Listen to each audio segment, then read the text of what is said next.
ಬೆಳ್ಳುಳ್ಳಿ ಯಾರಿಗೆ ತಾನೇ ಗೊತ್ತಿಲ್ಲ ಹೇಳಿ. ನಾವು ಹಾಕುವ ಒಗ್ಗರಣೆಯಲ್ಲಿ ಮತ್ತು ವಿವಿಧ ಖಾದ್ಯಗಳಲ್ಲಿ ಬೆಳ್ಳುಳ್ಳಿ ಇರಲೇಬೇಕು. ಇದು ರುಚಿಯನ್ನು ಮಾತ್ರ ಹೆಚ್ಚಿಸೋದಿಲ್ಲ, ಬದಲಿಗೆ ನಮ್ಮ ಆರೋಗ್ಯಕ್ಕೆ ತುಂಬಾನೇ ಪ್ರಯೋಜನಕಾರಿ. ಹೇಗೆ ಅಂತೀರಾ? ಬೆಳ್ಳುಳ್ಳಿಯಲ್ಲಿ ಅಲೀನ್ ಎಂಬ ಒಂದು ಅಂಶ ಇದೆ, ಒಂದು ಕಾಂಪೌಂಡ್ ಇದೆ. ಇದು ಬೆಳ್ಳುಳ್ಳಿ ಹೆಸರು ಇರುತ್ತಲ್ಲ ಅದರಲ್ಲಿ ಸಂಗ್ರಹವಾಗಿರುತ್ತೆ. ಆದರೆ ಈ ಅಲೀನ್ ಹಾಗೆ ಉಪಯೋಗ ಮಾಡಿದರೆ ಪ್ರಯೋಜನವಿಲ್ಲ.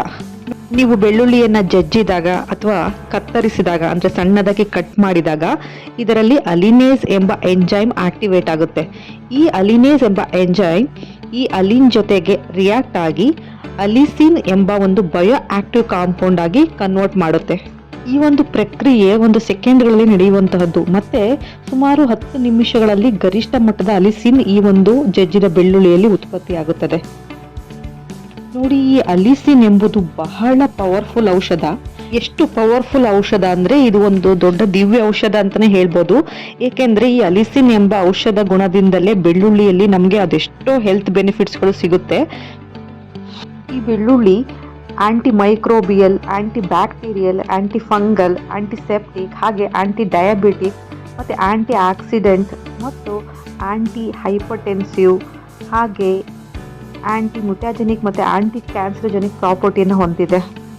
ನೋಡಿ, ಈ ಒಂದು ಬೆಳ್ಳುಳ್ಳಿಯಲ್ಲಿದೆ ಆಂಟಿ ಇನ್ಫ್ಲಮೇಟರಿ ಪ್ರಾಪರ್ಟೀಸ್. ನೋಡಿ, ನಮ್ಮ ದೇಹದಲ್ಲಿ ಎಷ್ಟೋ ಕಾಯಿಲೆಗಳು ಆಗೋದು ಈ ಇನ್ಫ್ಲಮೇಷನ್ ಇಂದ. ಈವನ್ ಏಜಿಂಗ್ ಕೂಡ ನೋಡಿ, ಚಿಕ್ಕ ವಯಸ್ಸಿನವರು ತುಂಬ ಏಜ್ಡ್ ಆಗಿ ಕಾಣೋದಕ್ಕೆ ಮುಖ್ಯ ಕಾರಣ ನಮ್ಮ ಬಾಡಿಲಿ ಆಗುವಂಥ ಈ ಇನ್ಫ್ಲಮೇಷನ್. ಸೊ ಈ ಅಲಿಸಿನ್ ಎಂಬ ಒಂದು ಬಯೋ ಆಕ್ಟಿವ್ ಕಾಂಪೌಂಡ್ ಈ ಗಾರ್ಲಿಕಲ್ಲಿ ಇದ್ದಿದ್ದಕ್ಕೆ ನಮ್ಮ ದೇಹದಲ್ಲಿ ಆಗುವಂಥ ಎಷ್ಟೋ ಇನ್ಫ್ಲಮೇಷನ್ ತಡೆಗಟ್ಟಲು ಇದು ಸಹಾಯ ಮಾಡುತ್ತೆ. ಅಲ್ಲದೆ ಬೆಳ್ಳುಳ್ಳಿ ರಕ್ತದೊತ್ತಡದ ಮಟ್ಟವನ್ನು ನಿಯಂತ್ರಿಸಲು ಅಂದರೆ BP ಕಂಟ್ರೋಲ್ ಮಾಡಲಿಕ್ಕೆ ತುಂಬಾ ಸಹಕಾರಿ. ಅಂದರೆ ನಮ್ಮ ದೇಹದಲ್ಲಿರುವಂಥ ಕೆಟ್ಟ ಕೊಲೆಸ್ಟ್ರಾಲ್ ಅಂದರೆ LDL ಅಂತೀವಲ್ಲ, ಲೋ ಡೆನ್ಸಿಟಿ ಲಿಪೋಪ್ರೋಟೀನ್, ಈ ಒಂದು ಕೆಟ್ಟ ಕೊಲೆಸ್ಟ್ರಾಲ್ ಅನ್ನ ಮಟ್ಟವನ್ನು ಕೂಡ ಕಡಿಮೆ ಮಾಡಲು ಇದು ತುಂಬ ಸಹಾಯ ಮಾಡುತ್ತೆ.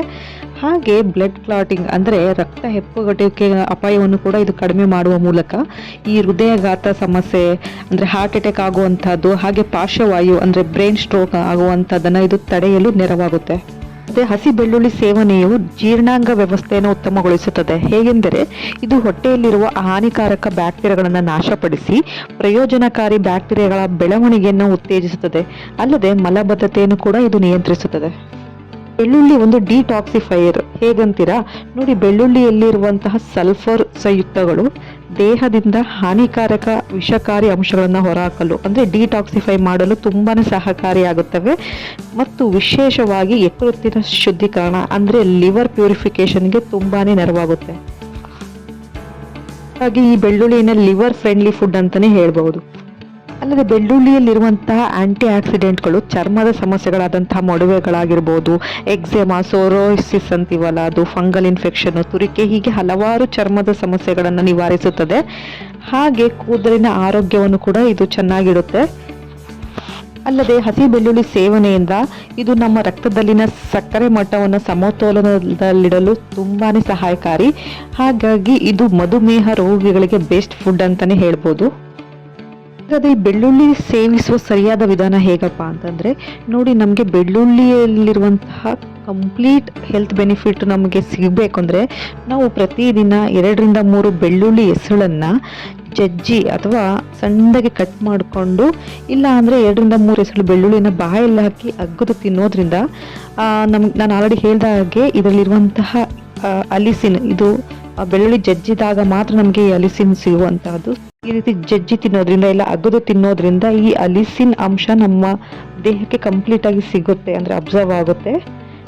ಫ್ರೈ ಮಾಡಿ ಅಥವಾ ರೋಸ್ಟ್ ಮಾಡಿ ತಿನ್ನೋದಕ್ಕಿಂತ ಈ ರೀತಿ ಜಜ್ಜಿ ತಿನ್ನೋದ್ರಿಂದ ನಾವು ಬೆಳ್ಳುಳ್ಳಿಲಿರುವಂತಹ ಅಷ್ಟು ಔಷಧ ಗುಣಗಳ ಬೆನಿಫಿಟನ್ನು ನಾವು ತಗೊಳ್ಬೋದು ಅಂತ ಹೇಳ್ತಾ ಈ ವಿಡಿಯೋನ ಇಲ್ಲಿಗೆ ಎಂಡ್ ಮಾಡ್ತಾ ಇದ್ದೀನಿ. ಹಾಗೆ ನನ್ನ ಮುಂಬರುವ ವಿಡಿಯೋಗಳಲ್ಲಿ ಇನ್ನಷ್ಟು ಫುಡ್ ರಿಲೇಟೆಡ್ ಹೆಲ್ತ್ ಇನ್ಫಾರ್ಮೇಷನ್ನ ತಗೊಂಡು ಬರ್ತೀನಿ. ನೀವೇನಾದರೂ ನನ್ನ ವಿಡಿಯೋ ಫಸ್ಟ್ ಟೈಮ್ ನೋಡ್ತಾ ಇದ್ದರೆ ನನ್ನ ಚಾನಲ್ನ ಸಬ್ಸ್ಕ್ರೈಬ್ ಮಾಡಿ. ಹಾಗೆ ಈ ವಿಡಿಯೋ ನಿಮಗೆ ಇಷ್ಟ ಆದರೆ ನಿಮ್ಮ ಫ್ಯಾಮಿಲಿ ಫ್ರೆಂಡ್ಸ್ ಜೊತೆ ಶೇರ್ ಮಾಡಿ. Thank you.